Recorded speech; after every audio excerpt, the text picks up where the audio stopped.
రాష్ట్రం అభివృద్ధి జరగాలన్నా శాంతి భద్రత ఉన్నప్పుడే ఆ రాష్ట్రం అభివృద్ధి చెందేదానికోసం అవకాశం ఉంది.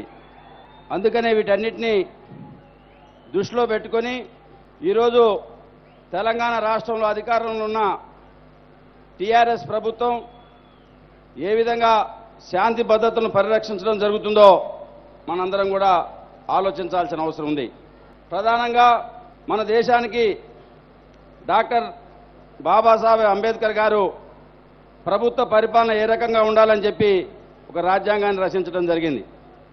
కానీ ఈరోజు తెలంగాణ రాష్ట్రంలో అధికారంలో ఉన్న ప్రభుత్వం కేసీఆర్ గారి యొక్క కల్వకుంట కాన్స్టిట్యూషన్ అమలు చేసే విధంగా తన కుటుంబం కోసమే ఒక రాజ్యాంగాన్ని రచించుకొని పరిపాలన చేసే పద్ధతుల్లో ఈరోజు మన తెలంగాణ రాష్ట్రంలో పరిపాలన చేస్తున్న విషయాన్ని కూడా మనందరం కూడా గమనించుకోవాల్సిన అవసరం ఉంది.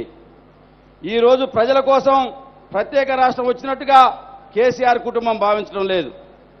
ఈరోజు కేసీఆర్ గారి కోసమో లేదా వారి కుటుంబం కోసమో ఒక ప్రత్యేక రాష్ట్రం వచ్చిందనే పరిస్థితుల్లో కేసీఆర్ గారి యొక్క వైఖరి, ఆయన అమలు చేస్తున్న విధానాలు, ఆయన పత్రాలు జారీ చేసే పద్ధతి, రాచరిక పోకడలను కూడా మర్చిపోయే విధంగా ఈరోజు తెలంగాణ రాష్ట్రంలో కేసీఆర్ గారి యొక్క వైఖరి ఉంది. అందుకనే ఫ్యూడలిజానికి వ్యతిరేకంగా, దొరలకు పెత్తందాలకు వ్యతిరేకంగా తిరగబడి తెలంగాణ సాయుధ పోరాటం నడిపిన ఈ తెలంగాణ రాష్ట్రంలో మరో పోరాటం జరపాల్సిన అవసరం ఉంది. దొరల పరిపాలనకు, కుటుంబ పరిపాలనకు, పెత్తందారి వ్యవస్థను తిరిగి నెలకొల్పే పద్ధతిలో ప్రజాస్వామ్యాన్ని, పత్రికలను, ప్రతిపక్షాలను కూడా అణచివేసే విధంగా రాష్ట్రంలో పరిపాలన చేస్తున్న కేసీఆర్ తన యొక్క కుటుంబానికి వ్యతిరేకంగా మరో తెలంగాణ విముక్తి పోరాటం జరిపే రోజులు దగ్గరలోనే ఉన్న విషయాన్ని కూడా కేసీఆర్ గమనించుకోవాల్సిన అవసరం ఉందని ఈ సందర్భంగా నేను తెలియజేస్తా ఉన్నాను. ఈరోజు నిత్యం రెచ్చగొట్టే ప్రకటనలు, రెండు రాష్ట్రాలు ఏర్పడిన తర్వాత సామరస్యపూరిత వాతావరణంలో పరిపాలన చేసుకొని రెండు రాష్ట్రాల్లో ఉన్న తెలుగు ప్రజలందరం కూడా ఎవరి రాష్ట్రంలో వారు పరిపాలన చేసుకొని అభివృద్ధిలో పోటీ పడాలని చెప్పి ఒక పక్కన చంద్రబాబు నాయుడు గారు చెప్తా ఉంటే, నిత్యం రెచ్చగొట్టే ప్రకటనలతో మళ్ళీ ప్రాంతీయ ఉద్యమం తెలంగాణ రాకముందు ఏ విధంగా రెచ్చగొట్టు విధానంతో వ్యవహరించడం జరిగిందో రాష్ట్రం ఏర్పడి పరిపాలన సాగుతున్న ఈ క్రమంలో కూడా అదే విధంగా రెచ్చగొట్టుడు పద్ధతులతో కేసీఆర్ గారు వెళ్తా ఉన్నారు. దీన్ని మానుకోవాల్సిన అవసరం ఉన్నది. ఒక రాష్ట్రం వచ్చిన తర్వాత ఈ రాష్ట్రాన్ని ఏ రకంగా మనం ముందుకు తీసుకెళ్లాలి, ఈ రాష్ట్రాన్ని ఏ రకంగా అన్ని రంగాల్లో ముందుకు తీసుకెళ్లే దానికోసం చర్యలు తీసుకోవాలనో ఈ ప్రభుత్వం కనీసమైన కసరత్తు కూడా చేయట్లేదు. ఈరోజు కేబినెట్లో ముఖ్యంగా మొత్తం కూడా భజన పనులనే వేసుకొని ఆ భజన పనుల్లో ఈరోజు హోంమంత్రిగా ఉన్న నాయన్ నరసింహారెడ్డి గారి యొక్క వ్యవహార శైలిని కూడా మనం పరిశీలించాల్సిన అవసరం ఉంది. సూర్యాపేటలో ఐఎస్ఐ ఉగ్రవాదుల యొక్క కాల్పుల్లో పోలీసులు మరణిస్తే అది దోపిడి దొంగలు చేసిన అఘాయిత్యంగా భావించి ఒక తప్పుడు ప్రకటన చేయటం వల్ల కొంతమంది పోలీసు అధికారుల యొక్క ప్రాణాలు కూడా కోల్పోవడం జరిగింది. అంటే హోంమంత్రిగా ఉండి కూడా ఏ రకమైన పరిస్థితుల్లో ఈ రాష్ట్రంలో అవగాహన చేసుకోవడం జరుగుతుందో మనం అర్థం చేసుకోవాల్సిన అవసరం ఉంది.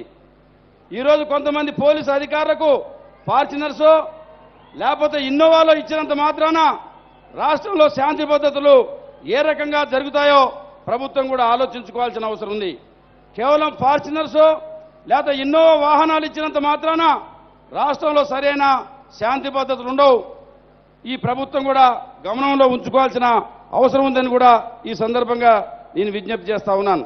ఈ సందర్భంగా ఎవరైతే మన ఉగ్రవాదుల యొక్క కాల్పుల్లో వీరోచితంగా పోరాడి వీరమరణం పొందడం జరిగిందో వారందరూ కూడా ఈ మహానాడు సందర్భంగా జోహార్లు తెలియజేస్తా ఉన్నాం. తెలంగాణలో ఉన్న పోలీసు అధికారులు ధైర్య సాహసాలతో మొన్న ఉగ్రవాదులకు ఎదురొడ్డి పోరాటం జరిగింది. కానీ ప్రభుత్వం యొక్క వ్యవహారం కానివ్వండి, వాళ్ళ యొక్క ఆలోచన విధానం కూడా ఆ రకంగా లేని పరిస్థితి. ఈరోజు టీఆర్ఎస్ ప్రభుత్వం అధికారంలోకి వచ్చిన తర్వాత ఏ రకంగా ఉద్యమాలను చిన్నచూపు చూడటం జరుగుతుందో మనం గమనించుకోవాల్సిన అవసరం ఉంది. ఈరోజు తెలంగాణ ఉద్యమానికి ముఖ్య భూమిక పోషించిన ఉస్మానియా యూనివర్సిటీలో అక్కడ చేస్తున్న విద్యార్థుల యొక్క ఆందోళన మెచ్యూరిటీ లేని ఉద్యమంగా కేసీఆర్ గారు అభివర్ణించడం జరిగింది. అంటే ఆ రోజు తెలంగాణ ఉద్యమంలో కేసీఆర్ గారు నిరాహార దీక్ష మానేస్తే తమ యొక్క దిష్టిబొమ్మ దగ్ధం చేసి తెలంగాణ ఉద్యమానికి ఊపిరిలూదిన ఉస్మానియా యూనివర్సిటీలో తిరిగి కేసీఆర్ పతనమయ్యే ఉద్యమం మొదలు కాబోతున్న విషయాన్ని కూడా కేసీఆర్ గుర్తుంచుకోవాల్సిన అవసరం ఉందని కూడా ఈ సందర్భంగా నేను తెలియజేస్తా ఉన్నాను. ఈరోజు ఉస్మానియా యూనివర్సిటీలో విద్యార్థులు చేస్తున్న ఉద్యమం మెచ్యూరిటీ లేనిదైతే దానికి మద్దతు ఇచ్చిన కోదండరాం గారికి మెచ్యూరిటీ లేదా మీరు సమాధానం చెప్పాల్సిన అవసరం ఉంది. ఆ ఉద్యమానికి మద్దతు ఇచ్చిన హరిగోపాల్ గారికి మెచ్యూరిటీ లేదా కేసీఆర్ గారు సమాధానం చెప్పాల్సిన అవసరం ఉంది. ఏదైతే తెలంగాణ రాజకీయ జేఏసీ ద్వారా నువ్వు ఉద్యమాలు చేసి అనేక ఉద్యమాలకు మద్దతు ఇచ్చి వాళ్ళని పొగిడిన నువ్వు నీకు వ్యతిరేకంగా నువ్వు చేస్తున్న తప్పుడు నిర్ణయాలకు వ్యతిరేకంగా ఉద్యమాలు చేస్తా ఉంటే ఆ మద్దతు ఇస్తున్న నాయకులకు మెచ్యూరిటీ లేననే పద్ధతిలో నువ్వు వ్యాఖ్యానిస్తున్నా ఉంటే నీ యొక్క వైఖరి ఏ రకంగా ఉద్యమాల పట్ల ఉందో ప్రజలు అర్థం చేసుకోవాల్సిన అవసరం ఉంది.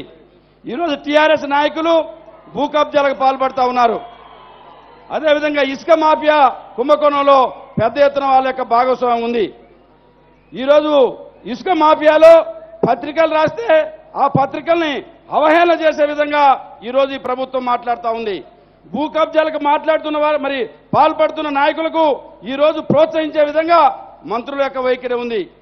ఈరోజు రాష్ట్ర మంత్రి పోచారం శ్రీనివాసరెడ్డి గారు ఆక్రమించి ఇల్లు కట్టిన దాని మీద సమాచార హక్కు చట్టం కింద ఒక వ్యక్తి దరఖాస్తు పెడితే ఆ వ్యక్తిని చితకబాదినా కూడా ఇప్పటి వరకు కూడా కేసు పెట్టలేదంటే ఈ యొక్క ప్రభుత్వం యొక్క వైఖరి శాంతి భద్రతలను కాపాడటంలో ఏ రకంగా ఉందో మనం అర్థం చేసుకోవాల్సిన అవసరం ఉందని కూడా ఈ సందర్భంగా నేను విజ్ఞప్తి చేస్తా ఉన్నాను. అదేవిధంగా పత్రికల పట్ల కూడా అవహేళనగా మాట్లాడే పద్ధతిలో పత్రికల మీద ఎదురుదాడి చేస్తా ఉన్నారు.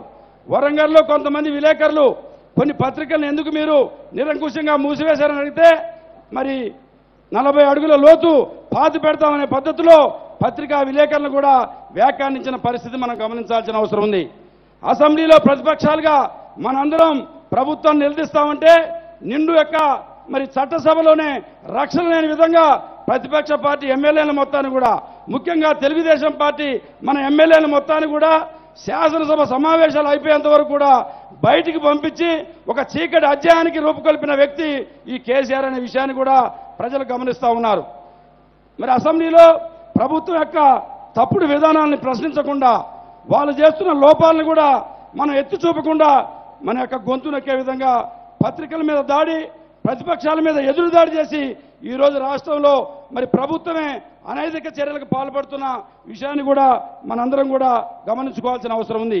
ఈరోజు పత్రికలు ప్రతిపక్షాలే కాకుండా హైకోర్టు అక్షింతలేసిన పార్లమెంటరీ సెక్రటరీ యొక్క నియామకం రద్దు చేయాలని చెప్పినా కూడా హైకోర్టు యొక్క ఆదేశాన్ని కూడా పాటించకుండా కోర్టు తీర్పులను కూడా లెక్క చేయకుండా పచ్చి నిరంకుశంగా ప్రజాస్వామ్యాన్ని కూని చేసే విధంగా ఈరోజు కేసీఆర్ యొక్క పరిపాలన ఉంది. అందుకనే ఈరోజు ఎన్నికల్లో ఇచ్చిన ఆ వాగ్దానాల యొక్క అమలు చేయకపోవడం వల్లనే రాష్ట్రంలో అశాంతి వస్తూ ఉన్నది. రాష్ట్రంలో ఉద్యమాలు పెరుగుతూ ఉన్నాయి.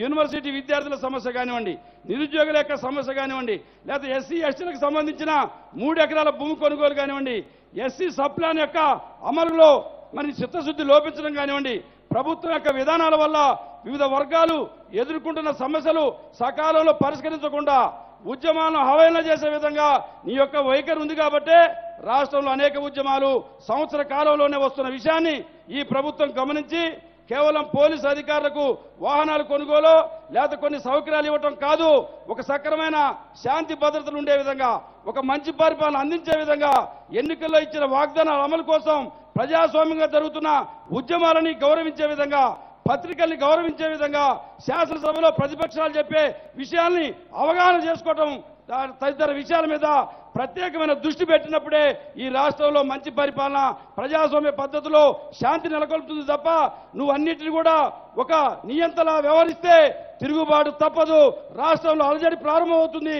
ఆ విషయాన్ని ప్రభుత్వం గమనించి నువ్వు ఇచ్చిన వాగ్దానాలు కానివ్వండి, వివిధ ఉద్యమాలు కానివ్వండి, అన్ని వర్గాల ప్రజల్ని గౌరవించినప్పుడే మన తెలంగాణ రాష్ట్రం ప్రజలు ఆశించిన ఆకాంక్షల మేరకు ముందుకు పోయే అవకాశం ఉందనే విషయాన్ని ఈ ప్రభుత్వం గమనించాలని చెప్పి ఈ సందర్భంగా కోరుతూ నా యొక్క తీర్మానాన్ని ప్రవేశపెట్టే అవకాశం కల్పించిన అధ్యక్షుల వారికి ధన్యవాదాలు తెలియజేస్తూ సెలవు తీసుకుంటున్నాను.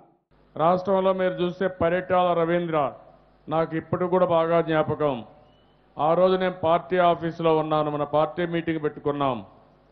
అంత మునుపు నేను చాలాసార్లు చెప్పాను, ప్రధానమంత్రికి చెప్పాను, అసెంబ్లీ స్పీకర్కి చెప్పాను, ఆనాటి ముఖ్యమంత్రి రాజశేఖర రెడ్డి చెప్పాను, రాజశేఖర రెడ్డికి పదే పదే చెప్పాను, నీ వల్ల మా పరిటాల రవీంద్రకి ముప్పుంది, ఎప్పుడైనా సరే మీరు చంపించే పరిస్థితి వస్తున్నారు,